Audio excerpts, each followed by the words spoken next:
Oke, Assalamualaikum warahmatullahi wabarakatuh. Teman-teman semuanya, bertemu kembali kita dalam sharing sirah, mendalami kisah, mengambil hikmah bersama dengan saya Muhammad Zubairi. Sampailah kita pada melanjutkan bahasan tentang perjalanan perang Bani Mustalik. Apa yang terjadi? Sebelumnya kita sudah membahas terjadi bagaimana kemudian Allah menurunkan surat Al-Munafiqun yang menjadi panduan bagi Rasulullah bersama dengan kaum muslimin sampai dengan saat ini, panduan bagi kita untuk menyikapi orang-orang munafik dan sikap-sikap kemunafikan terhadap Islam, kaum muslimin dan perjuangan Islam. Nah, pada ibrah dan peristiwa berikutnya sepulang dari Bani Mustalik, kita tahu sebagaimana kebiasaan Nabi Shallallahu Alaihi Wasallam di dalam perjalanan peperangan, beliau kemudian mengundi para istri beliau, siapa di antara mereka yang kemudian nanti diajak dalam perjalanan perang tersebut. Pada perjalanan perang Bani Mustalik, undian jatuh kepada ibunda Aisyah radhiyallahu anha. Maka kemudian yang diajak dalam perjalanan perang tersebut adalah Aisyah radhiyallahu anha. Ya, kita tahu pada waktu itu beliau relatif ringan buat beliau. Sebagaimana biasa di dalam sekedup, dan kemudian sekedup tersebut dinaikkan di unta, maka kemudian berangkat. Ya. Sepulang dari perjalanan Bani Mustalik, Rasulullah SAW mengajak kaum muslimin bersama dengan para sahabat untuk menginap di satu tempat dalam beberapa hari. Setelah kemudian selesai, beliau SAW memberikan isyarat kepada para sahabat untuk kemudian kembali ke Madinah.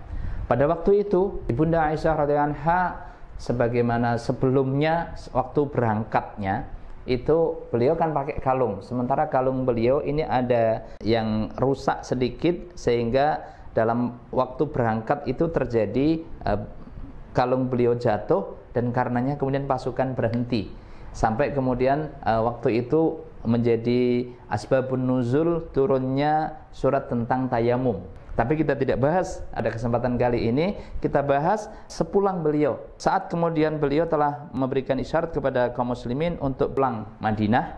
Waktu itu ibunda Aisyah radhiyallahu anha, beliau ada keperluan keluar dari sekedupnya dan kemudian beliau kembali. Setelah kembali, lantas kemudian beliau memperhatikan, loh kalung beliau kok tidak ada. Maka beliau kemudian turun keluar dari sekedupnya untuk mencari kalung tersebut.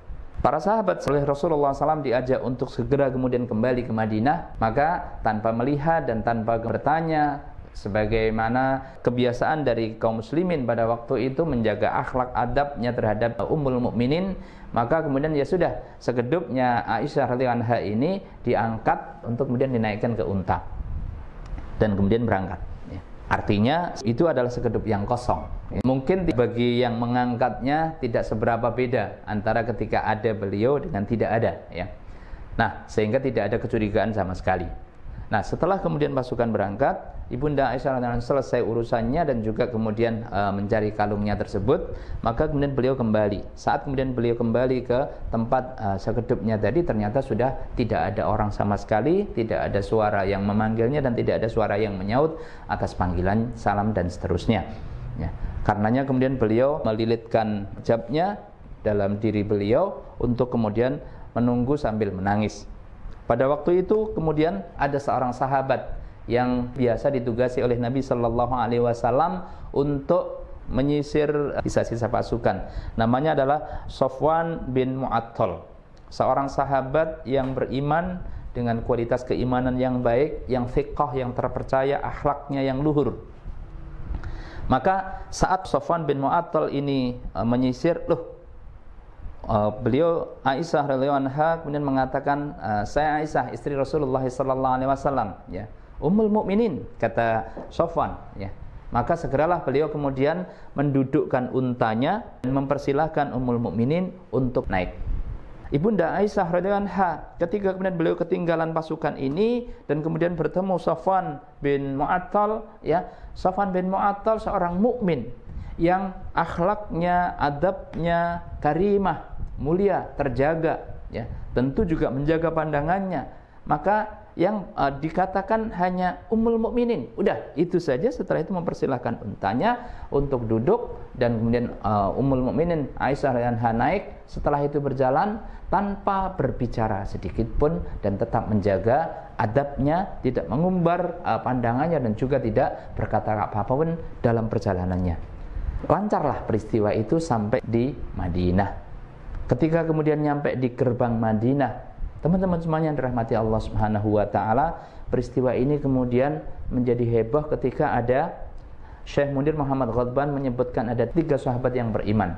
Kita tidak sebutkan namanya masing-masing, tetapi di antara dari mereka itu kemudian nanti setelah diputuskan oleh Allah Subhanahu wa taala lewat Al-Qur'an kesucian Bunda Aisyah radhiyallahu anha, maka kemudian ketiganya ini dihukum oleh Allah dan oleh Rasulnya, namun setelah itu kemudian dimaafkan. Nah, teman-teman semuanya dirahmati Allah Subhanahu wa taala, ketika kemudian 3 orang sahabat ini menghembuskan kalimat dan kata-kata yang tidak baik, ya, mulai membicarakannya, maka Abdullah bin Ubay bin Salul yang sebelumnya sudah diturunkan oleh Allah ayat Al-Qur'an, bahkan satu surat Al-Qur'an khusus mengenai mereka, sebenarnya sudah tidak berani memulai. Akan tetapi ketika ada dari orang-orang beriman, ya, mulai mengatakan sesuatu yang tidak baik tentang Ibunda Aisyah radhiyallahu anha tersebut, maka kemudian orang-orang munafik Abdullah bin Ubay bin Salul justru kemudian menjadi terus ngipas-ngipasi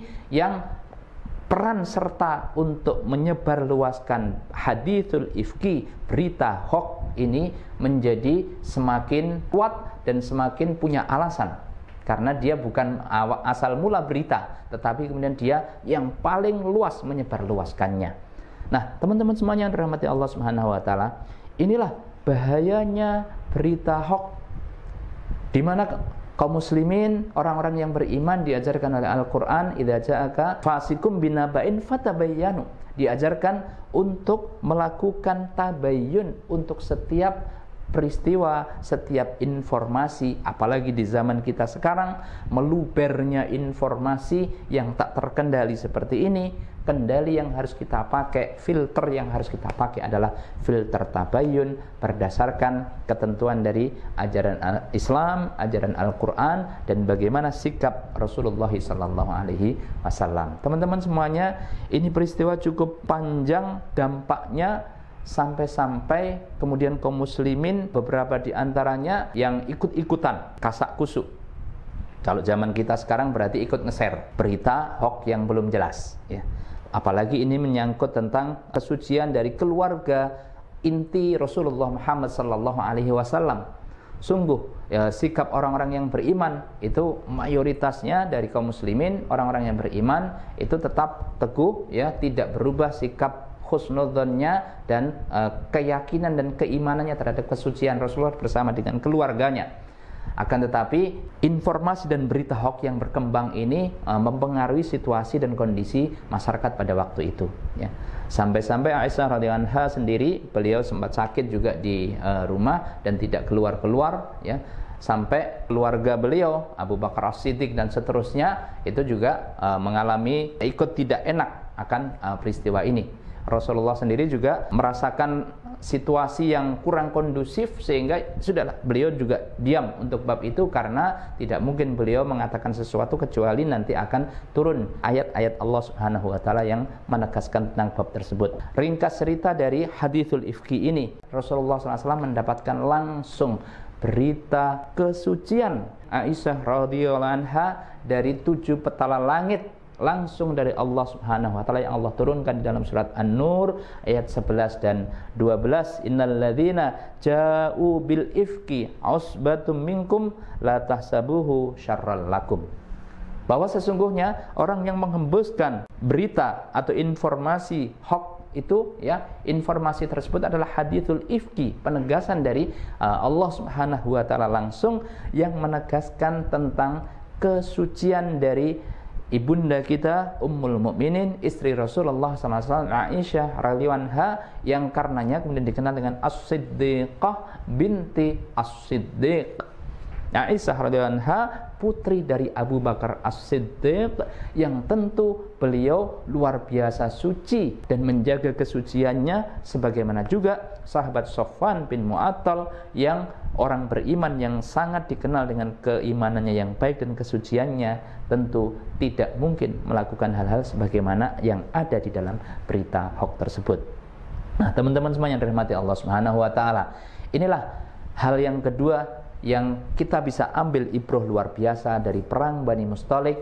Di antaranya adalah bahwa hati-hati dengan berbagai macam informasi-informasi atau berita-berita yang sangat mungkin berita-berita yang tersebar luas itu hoax atau hadithul ifki, berita-berita palsu, yang dengan itu Islam mengajarkan untuk fatabayyanu, untuk selalu tabayyun dengan sangat ketat. Lebih selamat kita untuk kemudian menjaga diri dari berbagai macam berita dan informasi yang tidak jelas.